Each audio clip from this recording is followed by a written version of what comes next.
champion trends feature Dr. Mundo, Caitlyn, Kassadin, Nunu, Evelynn, and Vayne. I'm Lindsay Geektron of Cloth 5, and this is LolKing's League Trends. Let's dive into Summoner's Rift. The increases in pick rate for this week, aka the popular kids list, were headed up by Taric with another 5.58% change, followed by Sivir, Dr. Mundo, Leona, and Lucian, rounding out the top 5. They say an apple a day keeps the doctors away, but what if the doctor is Mundo? In the past week, Dr. Mundo has become a terror in the top lane. By going 30 points into the defensive masteries, Dr. Mundo is nigh unkillable. Laning against Mundo can be a pain as well. It's like playing dodgeball as you try to maneuver around his infected cleavers. Those things hurt. They do percent health magic damage and also come with a slow. When Dr. Mundo gets a few of his core items like Sunfire Cape and Spirit Visage, he literally becomes a walking wall that will chase you and beat you down. His health regeneration is also off the charts. You might want to stay away from him if you don't have Ignite handy to cut down his self-healing. Champions with the largest decrease in pick rate for the past week were led by Nasus with a 2.73% change, followed by Nidalee, Ahri, Caitlyn, and Sona.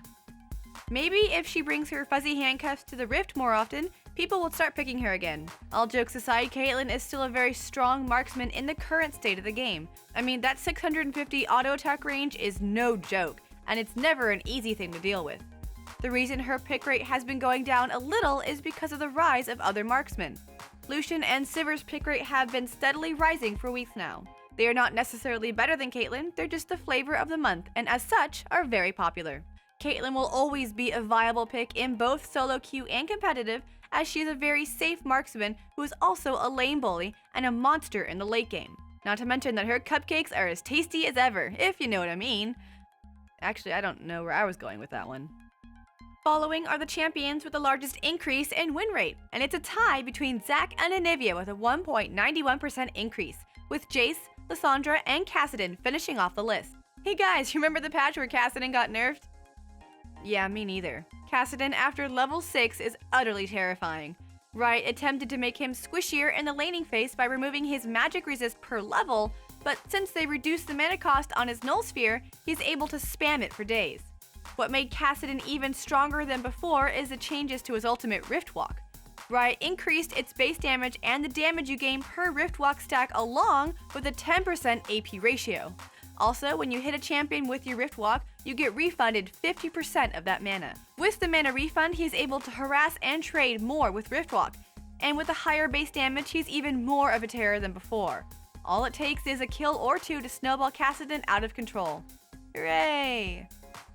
Our next top 5 champions are heading up the largest decrease in win rate for the past week, or as I like to call it, the no fun zone.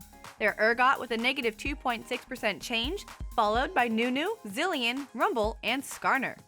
The Yeti knows the way to lose. No? Just funny to me? Alright. Nunu is actually not weak in the jungle by any means. I mean, his Consume does more damage than a level 1 Smite, and a level 2 Smite is only 10 more damage than Consume, which is something you should keep in mind while playing against a Nunu. The main problem here is that in the current meta, the top junglers are too strong in the gank department, and they do tons of damage. Junglers like Evelynn, Lee Sin, Olaf, and Elise are all strong early game champions. They provide a lot of damage and high kill potential ganks. Nunu, on the other hand, is more of a counter jungling champion.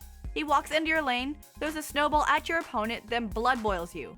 Compared to the other junglers, Nunu simply does not apply enough pressure and kill potential around the map to keep up with everyone else.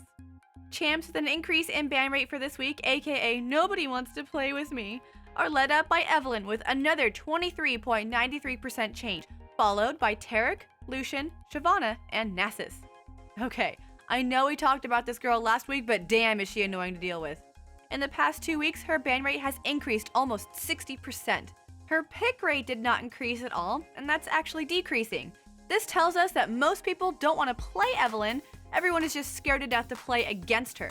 I can't blame them at all. I mean, you can't avoid something you don't see coming. There are a few things you can do to make your encounter of an Evelynn a bit more survivable. Evelynn has a really weak first clear, and if you have a jungler like Lee Sin, you should attempt to invade her jungle to shut her down before she hits 6. Try to take Evelynn's first red buff away from her as she will have a much weaker gank.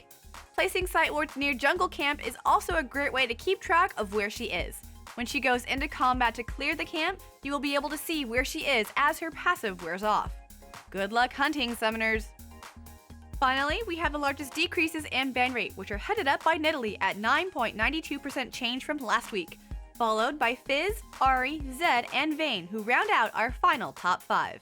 Nidalee, Fizz, Ahri, and Zed's ban rate continue to drop as the meta shifts for Season 4. The Vayne ban is a little surprising since she didn't have a very high ban rate to begin with. The recent changes to Vayne made her laning phase weaker for the most part and allowed counter players to get a lead early on. Once out of the damage phase, Vayne is still the expert killer she used to be. With Blade of the Ruined King, Vayne can split push and duel almost anyone in her way. In a team fight, you can still expect her to melt through the front line without a problem. With the top lane bruisers like Renekton, Shyvana, and Dr. Mundo being extremely tanky, Vayne is able to kite them for days and take them down one by one.